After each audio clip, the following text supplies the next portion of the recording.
Assalamualaikum warahmatullahi wabarakatuh. Baiklah, di video presentasi kali ini kami akan membahas materi tentang sistem akuntansi pengajian dan pengupahan.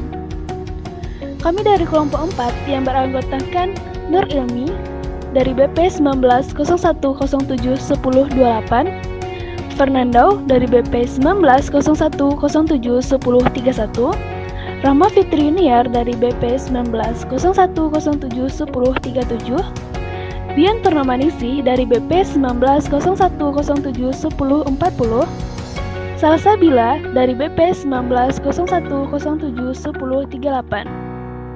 Adapun subtopik bahasan yang akan kami bahas di video presentasi kali ini, yang pertama yaitu deskripsi sistem dan informasi yang dibutuhkan oleh manajemen. Yang kedua, fungsi-fungsi yang terdapat pada sistem akuntansi pengajian dan pengupahan. Yang ketiga, jaringan prosedur pada sistem akuntansi pengajian dan pengupahan. Yang keempat, dokumen-dokumen yang digunakan pada sistem akuntansi pengajian dan pengupahan. Yang kelima, catatan akuntansi yang digunakan pada sistem akuntansi pengajian dan pengupahan. Yang keenam, unsur pengendalian intern sistem akuntansi pengajian dan pengupahan. Yang ketujuh, flowchart dokumen sistem akuntansi pengajian dan pengupahan. Baiklah, selamat menyaksikan video presentasi kami. Terima kasih. Pertama, deskripsi kegiatan dan informasi yang dibutuhkan manajemen. Dalam perusahaan manufaktur, pembayaran kepada karyawan biasanya dibagi menjadi dua golongan, yaitu gaji dan upah. Gaji umumnya merupakan pembayaran atas penyerahan jasa yang dilakukan oleh karyawan yang mempunyai jabatan manajer. Sedangkan upah umumnya merupakan pembayaran atas penyerahan jasa yang dilakukan oleh karyawan pelaksana.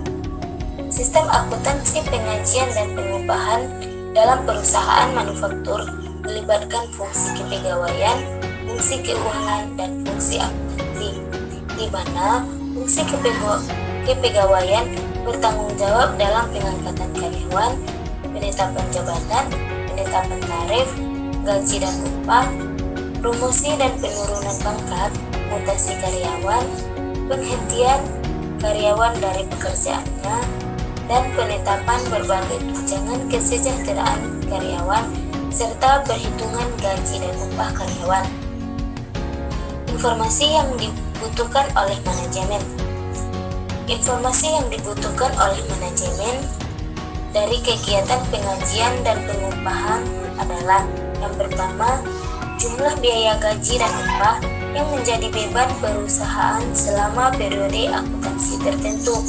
Yang kedua, jumlah biaya gaji dan upah yang menjadi beban setiap pusat pertanggungjawaban selama periode akuntansi tertentu.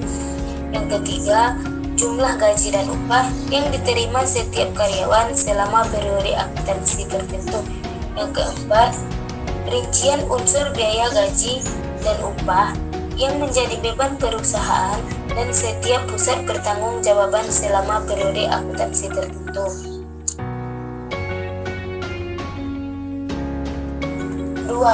Fungsi-fungsi yang terdapat pada sistem akuntansi pengajian dan pengupahan, di mana terdiri dari 5. Yang pertama, fungsi kepegawaian, bertanggung jawab untuk mencari karyawan baru, menyeleksi calon karyawan, memutuskan penetapan karyawan baru, membuat surat keputusan tarif gaji dan upah karyawan, kenaikan pangkat dan golongan gaji, mutasi karyawan, dan pemberhentian karyawan. Yang kedua, fungsi pencatat waktu, bertanggung jawab untuk menyelenggarakan catatan waktu hadir bagi setiap karyawan perusahaan. Yang ketiga, fungsi pembuatan daftar gaji dan upah, bertanggung jawab untuk membuat daftar gaji dan upah yang berisi penghasilan bruto yang menjadi hak dan berbagai potongan yang menjadi beban setiap karyawan selama jangka waktu pembayaran gaji dan upah. Yang keempat, fungsi akuntansi, bertanggung jawab untuk mencatat kewajiban yang timbul dalam hubungannya dengan pembayaran gaji dan upah karyawan, misalnya utang gaji dan upah karyawan, utang pajak, dan utang dana pensiun. Fungsi akuntansi yang menangani setiap akuntansi pengajian dan pengupahan berada di tangan. Pertama, bagian utang.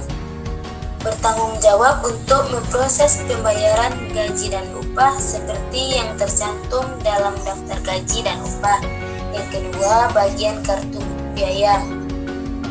Bertanggung jawab untuk mencatat distribusi biaya ke dalam kartu harga pokok dan kartu biaya berdasarkan rekap daftar gaji dan upah, dan kartu jam kerja untuk tenaga kerja langsung pabrik.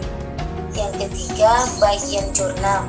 Bertanggung jawab untuk mencatat biaya gaji dan upah dalam jurnal umum. Yang kelima, fungsi keuangan.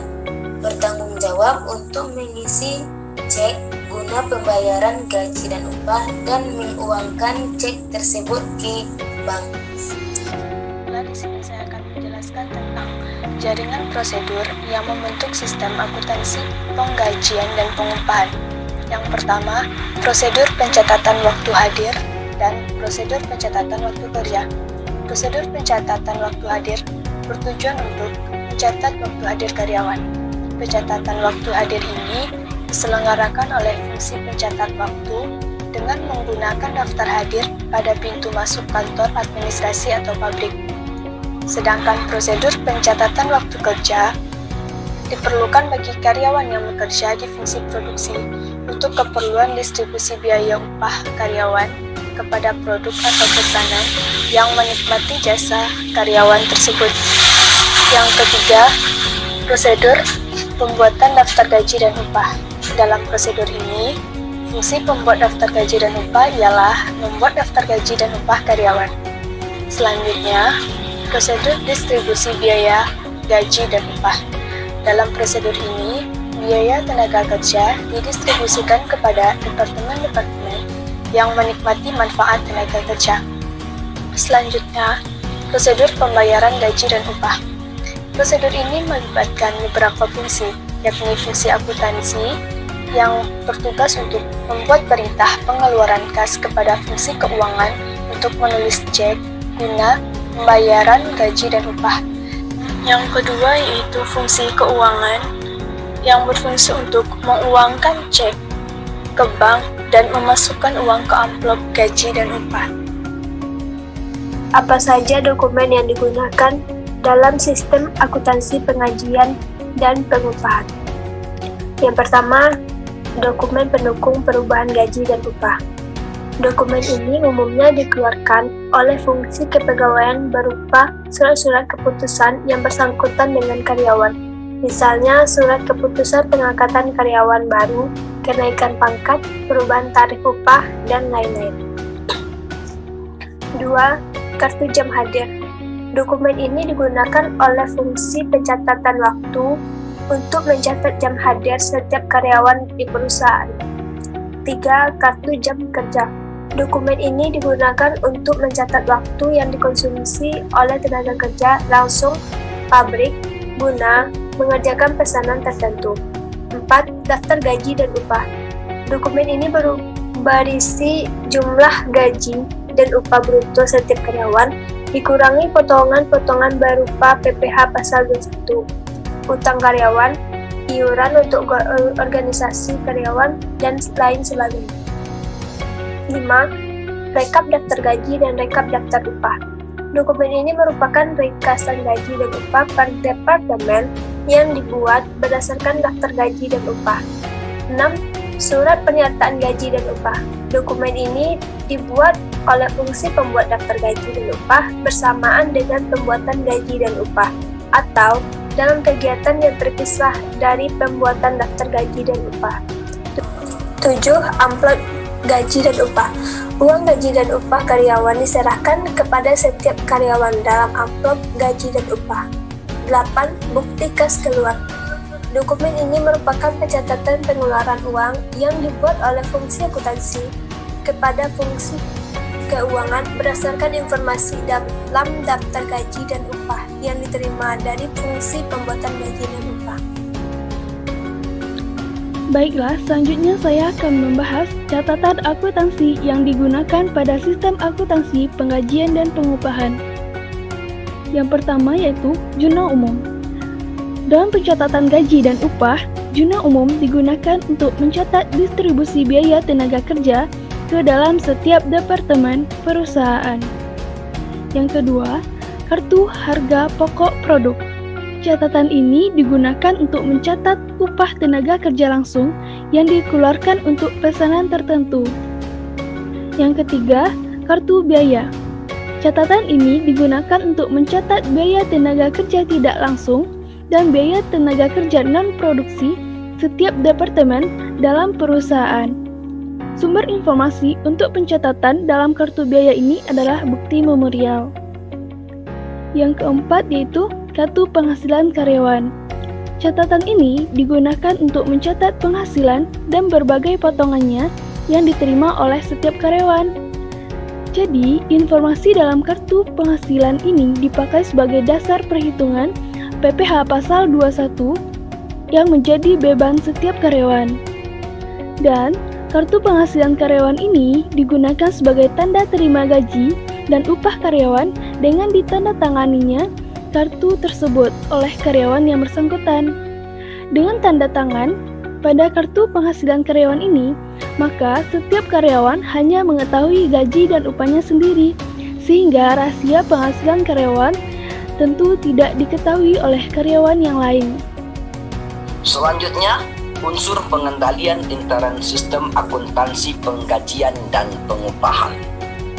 Unsur pengendalian intern, diantaranya ada organisasi, berfungsi sebagai pembuat daftar gaji dan upah, harus terpisah dari fungsi keuangan, serta pencatatan waktu hadir harus terpisah dari fungsi operasi. Selanjutnya yaitu sistem otorisasi. Dalam hal ini terdapat yang pertama, setiap orang yang namanya tercantum dalam daftar gaji dan upah harus memiliki surat keputusan pengangkatan sebagai karyawan. Kedua, setiap perubahan gaji dan upah karyawan karena perubahan pangkat atau perubahan lainnya harus didasarkan pada surat keputusan Direktur Keuangan. Ketiga, setiap potongan atas gaji dan upah karyawan selain dari pajak penghasilan karyawan harus didasarkan atas surat potongan gaji dan upah yang diotorisasi oleh fungsi kepegawaian. Keempat, kartu jam hadir harus diotorisasi oleh fungsi pencatat waktu. Kelima, perintah lembur harus diotorisasi oleh kepala departemen karyawan yang bersangkutan. Keenam, daftar gaji dan upah harus diotorisasi oleh fungsi personalia, serta bukti kas keluar untuk pembayaran gaji dan upah harus diotorisasi oleh fungsi akuntansi. Selanjutnya yaitu prosedur pencatatan, diantaranya perubahan dalam catatan penghasilan karyawan direkonsiliasi dengan daftar gaji dan upah karyawan, serta tarif upah yang dicantumkan dalam kartu jam kerja diverifikasi ketelitiannya oleh fungsi akuntansi. Dan selanjutnya yang terakhir itu praktik yang sehat. Di antaranya yang pertama, kartu jam hadir harus dibandingkan dengan kartu jam kerja sebelum kartu yang terakhir ini dipakai sebagai dasar distribusi biaya tenaga kerja langsung. Kedua, pemasukan kartu jam hadir ke dalam mesin pencatat waktu harus diawasi oleh fungsi pencatat waktu. Ketiga, pembuatan daftar gaji dan upah harus diverifikasi kebenaran dan ketelitiannya. Keempat, perhitungan pajak penghasilan karyawan direkonsiliasi dengan catatan penghasilan karyawan. Serta yang kelima, catatan penghasilan karyawan disimpan oleh fungsi pembuat daftar gaji dan upah. Oke, itulah penjelasan tentang unsur pengendalian intern. Selanjutnya yaitu ada flowchart, dokumen sistem akuntansi penggajian dan pengupahan, sebagaimana yang telah ditampilkan di gambar berikut.